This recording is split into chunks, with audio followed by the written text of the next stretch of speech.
ચાલો આજે આપણે સમયમાં થોડા પાછળ જઈએ, લગભગ 80 વર્ષ પાછળ. પરમ પૂજ્ય પંડિત શ્રીરામ શર્મા આચાર્યજી દ્વારા લખાયેલ જૂન 1944ના અખંડ જ્યોતિના અંકમાં છુપાયેલું જ્ઞાન આજે પણ એટલું જ પ્રાસંગિક છે. એવું લાગે છે કે જાણે એ આજે જ આપણા માટે લખાયું હોય. તો ચાલો સાથે મળીને આ કાલાતીત જ્ઞાનની આધ્યાત્મિક સફર શરૂ કરીએ અને જોઈએ કે એમાંથી આપણને શું શીખવા મળે છે. આપણે આ સફરની શરૂઆત એક ખૂબ જ શક્તિશાળી સંસ્કૃત સૂત્રથી કરીએ છીએ, ધર્મો રક્ષતિ રક્ષતઃ. સાંભળ્યું છે ને? એનો અર્થ બહુ સીધો અને સરળ છે. જે ધર્મનું રક્ષણ કરે છે, ધર્મ એનું રક્ષણ કરે છે. બસ આ એક વાક્ય જ આપણી આખી ચર્ચાનો પાયો છે. આ જ આપણને ધર્મના સાચા અર્થ સુધી લઈ જશે. પણ એક મિનિટ, આપણે ધર્મ તો કરીએ છીએ, પણ શું આપણે ખરેખર એનો સાચો મતલબ સમજીએ છીએ? સદાચારી જીવન એટલે શું? આ એવા સવાલો છે જે આપણને અંદરથી હલાવી દે છે. તો ચાલો આજના આ વિશ્લેષણમાં આપણે સાથે મળીને આ જ સવાલોના જવાબ શોધવાનો પ્રયત્ન કરીએ. સારું, તો આપણી આ ચર્ચાનો રોડ મેપ કંઈક આવો રહેશે. આપણે ધર્મનો સાચો સાર શું છે એનાથી શરૂ કરીશું. પછી જોઈશું કે આપણા કર્મો કેવી રીતે દુનિયા બદલી શકે છે, આપણા ચંચળ મનને કેવી રીતે શાંત કરવું અને સ્વાસ્થ્ય કેમ એક આધ્યાત્મિક જવાબદારી છે. અને અંતમાં આ બધી વાતોનો સાર શું છે, એટલે કે આપણા અંતરનો પ્રકાશ. તો ચાલો જરા પણ વાર કર્યા વગર શરૂ કરીએ. તો આપણો પહેલો મુદ્દો છે ધર્મનો સાચો સાર. શું ધર્મ એટલે માત્ર મંદિરમાં જવું, પૂજાપાઠ કરવા કે પછી તીર્થયાત્રા કરવી? શું બસ આટલું જ છે કે પછી એનાથી પણ કંઈક ઊંડું છે? ચાલો ખોદીને જોઈએ કે સાચો અર્થ શું છે. અહીં જુઓ, આપણી સામે ધર્મના બે ચહેરા છે. એક તરફ છે બાહ્ય ધર્મ, એટલે કે કર્મકાંડ, તીર્થયાત્રાઓ, દુનિયાને બતાવવા માટેની પૂજા. અને બીજી તરફ છે સાચો ધર્મ. એ શું છે? એ છે લોભ અને અહંકાર જેવા દુર્ગુણોથી પોતાની જાતને બચાવવી, કરુણા, સત્ય અને સેવાનો માર્ગ અપનાવવો. અને સૌથી અગત્યનું, અંદરની શાંતિ અને શક્તિ મેળવવી. ફરક દેખાય છે ને?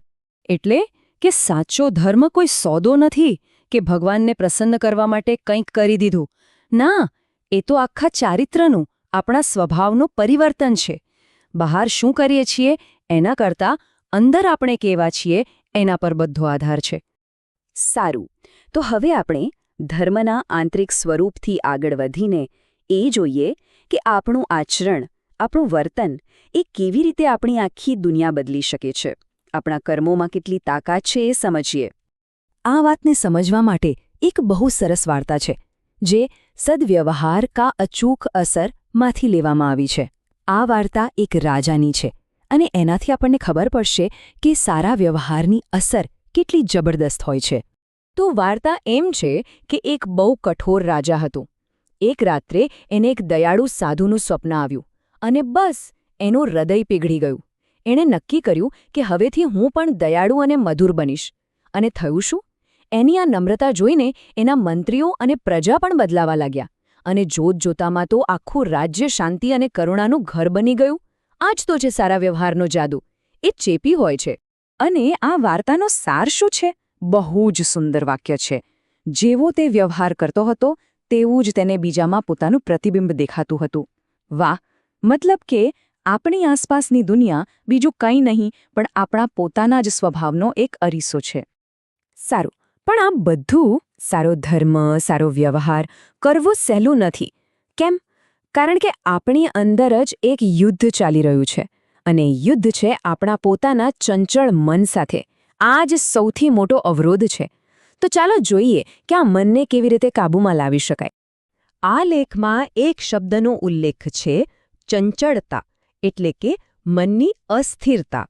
આપણું મન ક્યારેક અહીં, ક્યારેક ત્યાં, આમ તેમ ભટક્યા જ કરે છે. કોઈ એક જગ્યાએ ટકતું જ નથી. અને આ જ ભટકતું મન આપણી પ્રગતિને રોકી દે છે. તો આ ભટકતા મનનું શું કરવું? લેખમાં બહુ સરસ ઉપાયો બતાવ્યા છે. જેમ કે એક સમયે એક જ કામ પર ફોકસ કરો. એક શાંત અને સ્થિર દિનચર્યા બનાવો. વિચારો આવે અને જાય એનાથી પરેશાન થયા વગર એને બસ જુઓ. અને સૌથી અગત્યનું, જેમ ઘોડાને લગામથી કાબૂમાં રખાય એમ જ મન જ્યારે પણ ભટકે ત્યારે એને પ્રેમથી પાછું પોતાના કામ પર લાવી દો. હવે એક ખૂબ જ રસપ્રદ વાત. આપણે મનની વાત કરી, આચરણની વાત કરી, પણ શરીરનું શું? આ લેખ કહે છે કે શરીર પણ એક મંદિર છે અને એને સ્વસ્થ રાખવું એ માત્ર જરૂરિયાત નહીં પણ આપણી આધ્યાત્મિક જવાબદારી છે. ખબર છે આ લેખમાં કબજિયાત માટે કેવો શબ્દ વાપર્યો છે? શરીરની ગટર વ્યવસ્થાની નિષ્ફળતા. કેટલું સચોટ રૂપક છે. આ સાંભળીને જ લાગે કે 80 વર્ષ પહેલાં પણ લોકો આંતરિક સ્વચ્છતા વિશે કેટલું ગંભીરતાથી વિચારતા હતા. તો સારા સ્વાસ્થ્ય માટે શું કરવું? સીધી વાત છે. એ સમજો કે મોટાભાગના રોગોનું મૂળ પેટની ગડબડ છે. આપણું શરીર પોતે જ એક ડિફેન્સ સિસ્ટમ છે. બસ એને નબળું ન પડવા દો. સારો ખોરાક લો જેથી અંદર કચરો જમા ન થાય.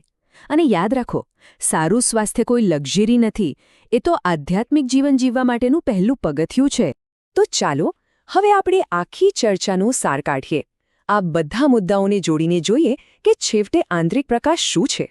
લેખનું એક વાક્ય બધું જ કહી દે છે. જો કુછ હું વાસ્તવ મેં હી હું. જરા વિચારો, હું જે કંઈ પણ છું વાસ્તવમાં હું જ છું. આ એક જ વાક્યમાં કેટલી મોટી જવાબદારી અને કેટલી મોટી શક્તિ છુપાયેલી છે. આનો સીધો સાદો અર્થ એ જ છે કે આપણું બહારનું જીવન, આપણો વ્યવહાર, આપણું સ્વાસ્થ્ય, આપણી પરિસ્થિતિઓ બધું જ આપણા અંદરના સ્વભાવનું જ પ્રતિબિંબ છે. જો કંઈ પણ બદલવું હોય તો શરૂઆત અંદરથી જ કરવી પડશે. શક્તિ બહાર નહીં, અંદર છે. તો આજના વિશ્લેષણમાંથી આપણે શું શીખ્યા? 1. સાચો ધર્મ બહાર નહીં, અંદર છે. 2.